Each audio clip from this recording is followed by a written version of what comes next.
जय हिंद पोरांनो, निरंजन भोयर या यूट्यूब चॅनलवर आपलं हृदयाच्या तळापासून स्वागत आहे। आज आपण कूट प्रश्नामधील भाग 4 बघू बघा।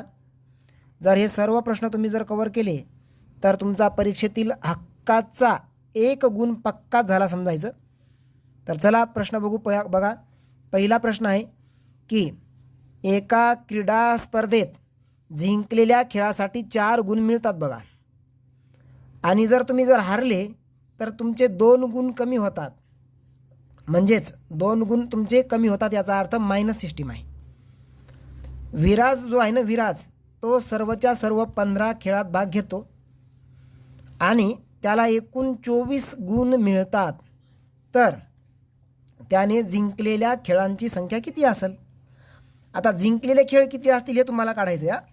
तर बघा, स्टॉप करून प्रत्येक प्रश्न सोडवायचा प्रयत्न करा, म्हणजेच तुमचा इथं सराव होऊन जाईल। जे चूक व्हायची ती चूक होणार नाही। चला ठीक आहे, उकल देतो मी, तुम्ही स्टॉप करून सोडवला असेल। सिंपल आहे बघा। अशा प्रश्नात टार्गेट असं आहे की तुम्ही काय करायचं आहे, अगोदर एकूण गुण आणि तुमचे गेलेले म्हणजेच तुमचे न मिळालेले गुण हे अगोदर कसं काढायचं हेच तर बघायचं याच्यात। मिळालेले गुण तुमचा टार्गेट इथं काय माहिती आहे का, की जिंकलेल्या खेळांची संख्या काढायची, तरी पण अगोदर एकूण गुण आणि न मिळालेले गुण हे तुम्हाला अगोदर ठरवावं लागतील, तेव्हाच इथं जिंकलेल्या खेळांची संख्येकडे जाता येईल। कसं ते बघा की विराजनं सर्वच्या सर्व 15 खेळात भाग घेतला, म्हणजे एकूण खेळ किती आहेत? एकूण खेळ 15 आहेत। तर एका खेळासाठी जिंकले तुम्ही जिंकले तर 4 गुण, तर जिंकल्यानंतर 4 तर 15 चूक 60, असे टोटल 15च्या 15ही खेळ जिंकले तर 60 गुण तुम्हाला मिळतील, म्हणजे एकूण गुण 60 आहेत। पण असे 60च्या 60 गुण मिळाले का विराजला? नाही मिळाले। तर विराजला गुण किती मिळाले? विराजला फक्त 24च गुण मिळाले दिले असं। मग हे मिळालेले 24 त्याचे वजा केले तर त्याच्या हातचे गेले किती ते कळतील, म्हणजे इथं शून्यातून 4 जात नाही, इकडला हातचा घ्या, झाले 10, 10 मधून 4 गेले 6, हातचा इकडे गेल्यामुळे इथं 5 राहिले, 5 मधून 2 गेले, किती राहिले? 3। आता हे जे 36 आहेत ना, हे तुमचे न मिळालेले गुण, हे काय तर न मिळालेले गुण। मग आता 36 न मिळालेले आहेत, तर या 36 बघा, इथं तुमचा जिंकले असते तर एका खेळासाठी 4 गुण, म्हणजेच हे 4 गुण आणि हरल्याबद्दल 2, म्हणजे 4 आणि 2 किती होतात? 6। तर 6 न भागा याला, 6 1 6 6 6 36, म्हणजे तुमचे 6 काय झाले? प्रश्न चूक झाले। चूक किंवा तुमचे खेळ, प्रश्न जागी इथं काय खेळ, तर चूक म्हणजे तुमचे हारलेले खेळ तुमचे किती झाले?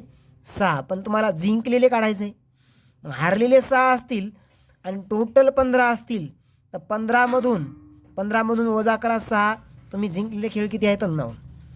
आता काही जणांना प्रश्न असेल, सर हे इथं जे 36ला 6 न भागले हे का भागले? तर जरा स्पष्टीकरण देतो आणि समजून घ्या काय त्या।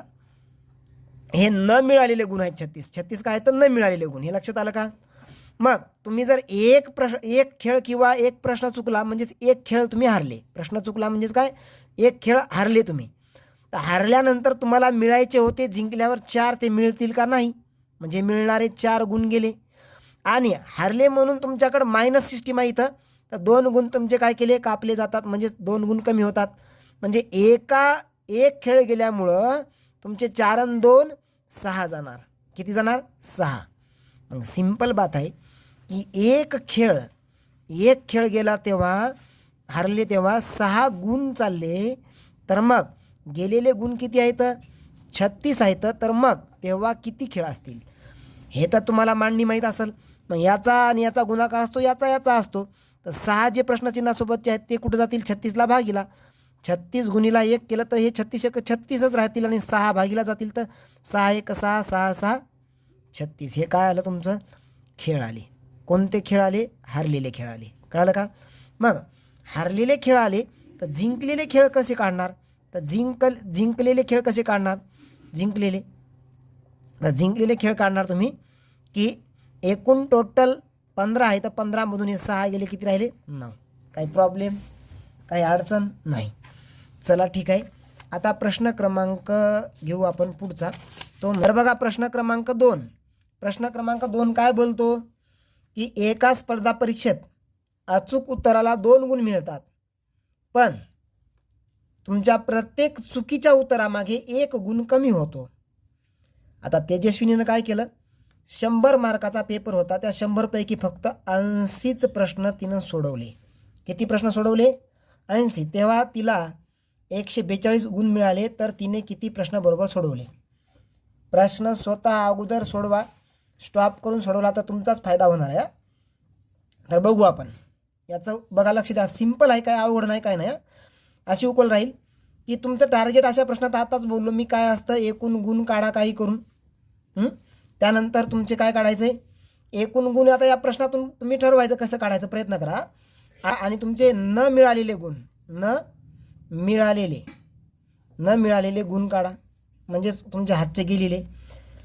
हे अगोदर तुम्हाला ठरवावं लागेल. तर तुम्हाला एक प्रश्न बरोबर आला तर 2 गुण मिळतात. टोटल एकूण किती आहे तर तुमचे 80. कारण 80 100 जरी दिलं कन्फ्यूज करायला, पण 80च तुम्ही टिक केले ना. तर म्हणून 80 गुणिला 2 असे टोटल 160 गुण मिळायला पाहिजे होते जर 80 पैकी 80 सोडवले असते तर. पण 160 मिळाले का? नाही. तेजस्विनीला फक्त 142च गुण मिळाले. म्हणून मग 142 मिळालेले तेजस्विनीचे वजा केले. आता इथं 10 मधून 2 गेले 8. इथं एक इकडं हातचा गेला म्हणजे 5 मधून 4 गेले 1. 1 मधून 1 गेला 0, हे 18. तर न मिळालेले गुण आहेत, हे न मिळालेले गुण 18 आहेत. मग आता सिंपल आहे की समजा न मिळालेले 18 आहेत, तुमचा एक प्रश्न किंवा एक खेळ गेला तर तुमच्या एका प्रश्नामागं मिळणारे 2 आणि तुम्हाला मायनस होणारे हे 1 गुण, म्हणजेच तुमचे 3 असे जाणार. मायनस होणारा 1 आणि हे 2, कळालं का? एका प्रश्नामागं तुमचे 3 जाणार. किती जाणार? 3. मग इथं म्हणूनच 3ला 18ला भागा 3, 3 1 3, 3 सक 18, म्हणजे 6 प्रश्न तुमचे काय झालेले आहेत? चूक झालेली आहेत. 6 प्रश्न काय झाले? चूक. मग 6 गेले होते, टोटल प्रश्न किती? 80. तर मग 80 मधून गेलेले 6 वजा करा, 74 तुमचे काय राहतील? बरोबर राहतील. काय राहतील? बरोबर. कारण तुमचं टार्गेट काय आहे की प्रश्न बरोबर किती आहेत हे काढायचे. प्रश्न क्रमांक 3 काय बोलतो पहा. प्रश्न क्रमांक 3, 50 प्रश्न असलेल्या एका गणित विषयाच्या परीक्षेत बरोबर उत्तराला 3 गुण दिले जातात व चुकीच्या उत्तरामागे 2 गुण कापले जातात. अमईने त्या परीक्षेत सर्वच्या सर्व प्रश्न सोडवले, तेव्हा त्याला 120 गुण मिळाले. तर त्याने किती प्रश्न बरोबर सोडवले? सिंपल आहे बघा, स्टॉप करून सोडवा बरं का. इथं काय माहिती आहे का की 50 प्रश्न टोटल आहेत आणि एक प्रश्न जर बरोबर आला तर तुम्हाला किती? 3 गुण मिळतात. म्हणून 50 त्रिक 150 गुण असे तुमचे एकूण गुण झाले. हे एवढे मिळायला पाहिजे होते, 50च्या 50 बरोबर आले असते. पण मिळाले का एवढे? नाही मिळाले. तुम्हाला किती दिलेले? मिळालेले किती दिले? 120च.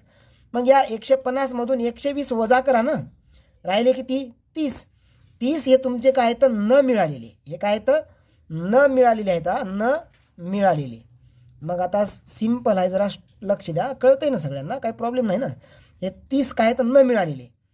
आता बघा, तुमचा एक प्रश्न जर चुकला असता तर मिळणारे 3 हे आणि तुमचे एक चुकल्यामुळं मायनस होणारे 2 असे तुमचे 5 गुण काय झाले असते? गेले असते. म्हणून 5-5च्या याच्यात 30 मध्ये किती ग्रुप असतात बघा? 5 1 5, 5 6 30, म्हणजे 6 प्रश्न तुमचे इथं काय झालेले आहेत? इथं चुकलेले आहेत. 6 प्रश्न. मग टोटल तुम्हाला काढायचं बरोबर ना. तर टोटल किती होते तुमचे? टोटल 50 आहेत. इथं दिले तुम्हाला स्पष्ट. मग 50 मधले जर 6 चुकले तर 6 गेल्यानंतर राहिले किती? 44. काही प्रॉब्लेम आहे का? काही अडचण नाही. तर हे तुमचे काय आहेत? बरोबर किती आले? 50 मधले 6 गेल्यानंतर 44 हे तुमचं उत्तर राहील. हे उत्तर तुमचं, कळालं का? चलो, तर पहा प्रश्न 4 काय बोलतो हा इथं की एका विद्यार्थ्याचे बरोबर प्रश्नाच्या दुप्पट प्रश्नाचे उत्तर चूक येतं, तर मग 51 प्रश्नापैकी त्याचे किती प्रश्न बरोबर असतील? आता इथं जरा डोकं लावा. एका विद्यार्थ्याच्या बरोबर प्रश्नाच्या दुप्पट प्रश्नाचे उत्तर चूक पट दिली. इथं पट, दुप्पट, तिप्पट, 4 याचा अर्थ गुणोत्तर असतं. लक्षात ठेवा, कधी बी गणितामध्ये पूर्ण दुप्पट, तिप्पट, 4 पट म्हणजे काय असतं? गुणोत्तर असतं. लक्षात ठेवा कसं की इथं आपण घेऊ बरोबर प्रश्न आणि इथं घेऊ चूक प्रश्न. तर एक जर बरोबर प्रश्नाच्या दुप्पट प्रश्नाचं उत्तर चूक, तर एक बरोबर असेल तर 2 काय होतील? चूक. का? कारण याच्या दुप्पट याच्या दुप्पट काय तर चूक प्रश्न आहेत असं त्यानं स्पष्ट बोलले. तुमचा बरोबर 1 असेल तर दुप्पट प्रश्नाचं उत्तर काय राहील? चूक. चूक किती राहतील? 2 राहतील. कळालं का? मग यानुसार तुम्हाला इथं काय दिलेलं आहे? 51 प्रश्नापैकी त्याचे किती प्रश्न बरोबर, म्हणजे टोटल चूक आणि बरोबरची बेरीज. चूक आणि बरोबरची बेरीज केली तर किती येतात? 51. चूक आणि बरोबरची बेरीज 51 आहे. मग हे 51 बेरीज एकूण आहे, तर इथंही बेरीजच करा. 1 आणि 2 3, म्हणून 3 1 3 3 17 51.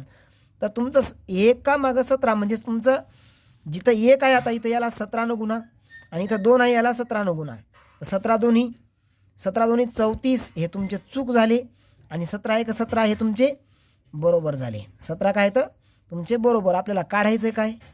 बघा, चूक पाहिजे, हे चूक आहे तर, आणि हे बरोबर आहे तर काय पाहिजे आपल्याला? किती प्रश्न बरोबर असतील? तर तुमचं उत्तर हे राहील 1 नंबर पर्याय 17. उत्तर काय राहील तुमचं? 17. तर बघा, प्रश्न क्रमांक 5. प्रश्न क्रमांक 5 काय म्हणतो? बँकेतील भरतीसाठी 20 प्रश्नांची एक परीक्षा घेण्यात आली.